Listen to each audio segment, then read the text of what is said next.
नमस्कार, मैं आरडी भारती और आप देख रहे हैं बिहारी सुल्तान। इस देश की संपदा पर पहला हक किसका? जी हां दोस्तों, अगर आप हमारे चैनल पर नए हैं तो चैनल को सब्सक्राइब कीजिए। वीडियो अच्छा लगे तो इसे लाइक कीजिए, शेयर कीजिए। ये बहुत दिनों से प्रश्न उठ रहा है कि इस देश की संपदा पर पहला हक किसका?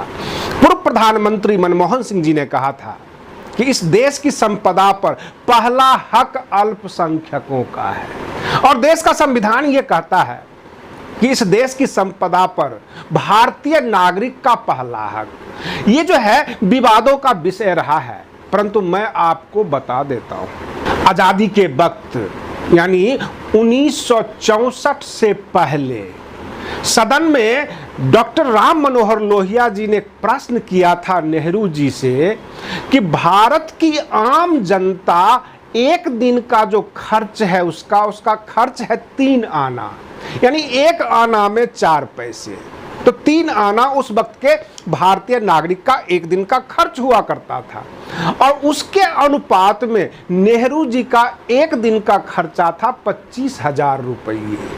बहुत बड़ा कंट्रोवर्सी था और डॉक्टर राम मनोहर लोहिया जी ने कहा था, क्या हम इतने महंगे प्रधानमंत्री को बर्दाश्त कर पाएंगे? क्या यह भारत देश इतने महंगे प्रधानमंत्री को बर्दाश्त कर पाएगा, सहन कर पाएगा? आज फिर वही प्रश्न है आपके सामने। देश की जनता का जो है आमदनी कितना है वो भली भांति आप पहचानते हैं, समझते होंगे, परंतु हमारे देश के प्रधानमंत्री का एक दिन का खर्चा है 1,62,00,000 रुपये। यह उनका निजी खर्चा है। अब प्रश्न यह उठता है कि यह विषय हम आज क्यों उठा रहे हैं आपके सामने। तो मैं और भी आगे बताने वाला हूं कि अभी वर्चुअल रैली हुई थी बिहार में और 72,000 LCD लगाए गए।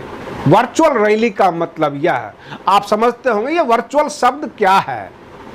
जैसे कि मैं आपको बोल रहा हूं, पीछे आप पर्दा देख रहे होंगे, आपको लग रहा होगा कि एक रूम में बैठकर ये वीडियो बना रहे हैं, साफ सब कुछ दिखाई देता होगा, परंतु एक न्यूज एंकर के पीछे अगर कोई वीडियो चल रहा हो, कहीं और जगह की सीनरी चल रही हो, कुछ दिखाया जा रहा हो, उसको हम वर्चुअल बोलते हैं।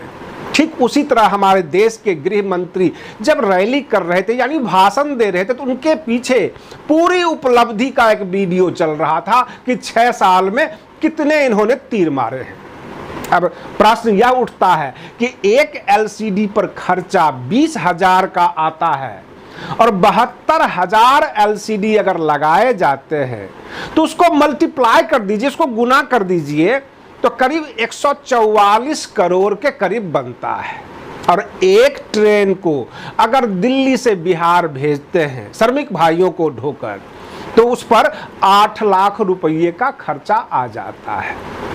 अब 144 करोड़ में 8 लाख से अगर हम डिवाइड करते हैं, भाग देते हैं, तो करीब 23-24 लाख श्रमिक भाइयों को ट्रेन से ढुलाई हो सकती थी। अब प्रश्न यह उठता है, आपके बच्चों को आपको भरपेट भोजन करा दूं, पूरा देह कपड़ा दे दूं, तब आप खुश होंगे या एक बढ़िया सा गाना सुनाऊं? देश की जनता को क्या चाहिए? रोटी, जॉब, रोजगार और आवास। ये जो है बेसिक नीड्स है लोगों के पास। बच्चे के लिए शिक्षा चाहते हैं वो, परंतु नहीं, उनको LCD के जरिए यह बताने की कोशिश की गई कि 6 साल में हमने कितनी उपलब्धि प्राप्त की है। अब आपके पैर में छाले हों, 24 घंटे के भूखे हों आप, और फिर हम आपको यह बताएं कि आपके लिए हमने देश को मजबूत किया है, तो आप क्या कहेंगे? मैं खुद टूट रहा हूं, देश भले ही जो मजबूत होता होगा आपकी शेरो शायरी में। जब टीवी मीडिया पर डिबेट होती है और भारत और चाइना के ऊपर डिबेट होती है तो बीजेपी के प्रवक्ता ये कहते हैं कि कांग्रेस में आपसी कलह है। हम एक बात और पूछना चाहते हैं आज तमाम दर्शकों से, क्या इस देश का इतिहास नेहरू जी से ही शुरू हुआ?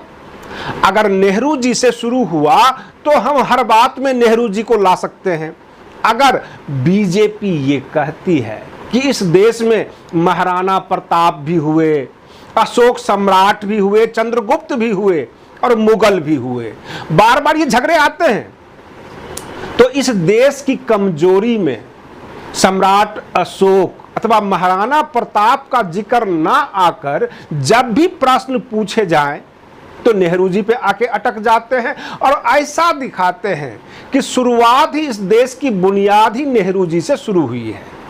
इसका मतलब आगे का कोई इतिहास ही नहीं था इस देश का। वर्तमान सत्ता जो है बिल्कुल उसी तरह से चल रही है। आज पूरे देश में किसी के पास यह हिम्मत नहीं कि सदन में खड़ा होकर यह सवाल कर सके कि हमारे देश के प्रधानमंत्री जी के ऊपर एक दिन में 1,62,00,000 का खर्चा क्यों। बहुत सारे हमारे साथी प्रश्न करते हैं, अमेरिका में अश्वेत आंदोलन हुआ, एक अश्वेत व्यक्ति के मरने पर इतना बड़ा हंगामा हुआ, हमारे देश में ऐसा नहीं होता है। आपके देश में ऐसा क्यों होना चाहिए? आपने इस देश में ऐसा क्या किया है जो सभी समाज आपके लिए टूट पड़े? यह प्रश्न है। अश्वेत मात्र 13% है अमेरिका में, तो उन्होंने अश्वेत बैंक बनाया, उन्होंने अश्वेत ट्रांसपोर्ट बनाया, उससे वो आम जनता की सेवा करते हैं, जनता के दिलों में उतरे हैं। जनता यह मानती है अमेरिका की कि अश्वेत लोगों का भी सब कुछ हक है। परंतु आपने क्या किया? आपने राजनीतिक दल बनाई है, आपने दलित बैंक नहीं बनाया है, दलित ट्रांसपोर्ट नहीं बनाया है, आपने इस देश की सेवा प्रतिष्ठान बनाने की कभी चेष्टा ही नहीं की। आपने जाति धर्म करके राजनीतिक दल बनाया, अपने आप को बेचा, पूरे समाज को बेचा है और हमेशा मौका परस्ती करते हैं। आपने ऐसी कोई बुनियादी ढांचा नहीं तैयार किया जिससे बहुजन समाज का भला हो। भले ही आप 85% हो, आप हमें जवाब दीजिए। कोई कहता है चमार रेजिमेंट बनाओ, कोई कहता है मुकेश सहनी वीआईपी पार्टी के सन ऑफ मल्लाह, कभी आप सन ऑफ ओबीसी कहते हो, कभी आप सन ऑफ SC ST कहते हो, या कोई ये कहता है कि SC रेजिमेंट बनाया जाए। आप जातियों में बटे हुए हैं। आपकी जो दिल और आत्मा इतनी छोटी है कि एक छोटी सी जाति के बीच आकर और घिर कर रह जाते हैं। आपने ना कभी कोई उद्योग धंधा इस तरह का तैयार किया है जिससे आपका समाज उससे सुख भोग प्राप्त कर सके। हर जगह राजनीति केवल जाति के नाम पे, धर्म के नाम पे, और जब आपकी संख्या कम हो जाती है तो कई बार आप दूसरे जाति को भी अपने साथ जोड़ने की कोशिश कर लेते हो, ताकि हमारा समाज इतना बड़ा है, हमारे पास वोट बैंक है। जब आप राजनीति से बाहर आएंगे, अर्थव्यवस्था ठीक करेंगे, आपके पास इतने पैसे हैं, आप उस नदी के समान हैं जो समंदर में जाके मिल जाते हैं। आप अपना सब कुछ बना सकते हैं, परंतु बनाना नहीं चाहते। आप बने रहिए बिहारी सुल्तान चैनल के साथ। हम आपके लिए बिल्कुल सच्ची और सटीक टॉपिक लेकर आते रहेंगे। तब तक के लिए धन्यवाद। जय भीम, जय भारत।